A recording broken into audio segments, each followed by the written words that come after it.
Nous nous retrouvons aujourd'hui dans la petite commune d'Échillé, où nous rencontrons Jean-Thierry, Stormtrooper depuis sa naissance. Bonjour Jean-Thierry.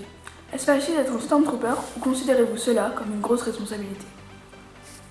Alors c'est vrai que je me suis toujours senti différent. Les élèves quand j'étais à l'école primaire me bisutaient, c'était une période très difficile de ma vie. Je ne me sens pas responsable du sort de l'Empire, mais je m'instruis sur mes devoirs de Stormtrooper par la fondation de notre Empire. Là par exemple, c'est le moment où Maître Vador passa du côté obscur. Jean-Thierry a toujours été un enfant violent à l'égard de ses proches. Sérieux? Moi aussi, quand je regardais les Total Mais non, mais c'est mon film préféré. regardez les Total Spies, Mais non, mais je m'en bats les couilles.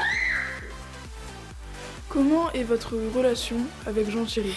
C'est vrai que ça a toujours été difficile entre nous, parce qu'il a toujours été violent, et je pense c'est parce qu'il est jaloux en fait.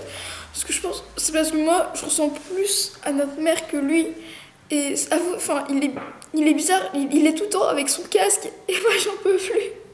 Bonjour Madame Skyrunner. Jean-Thierry a-t-il toujours été comme cela?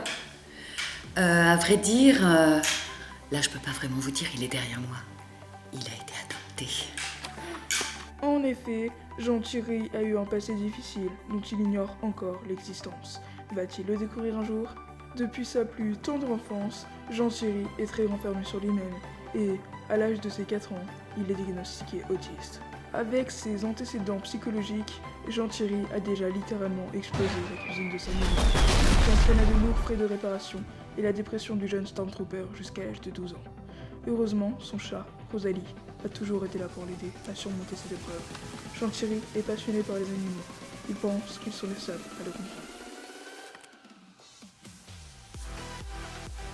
Quelques années plus tard, Jean-Thierry est devenu membre de Greenpeace et renonce à son souhait de guerre de l'Empire. Sa devise personnelle devient Stop l'Empire, Be Teddy Bear.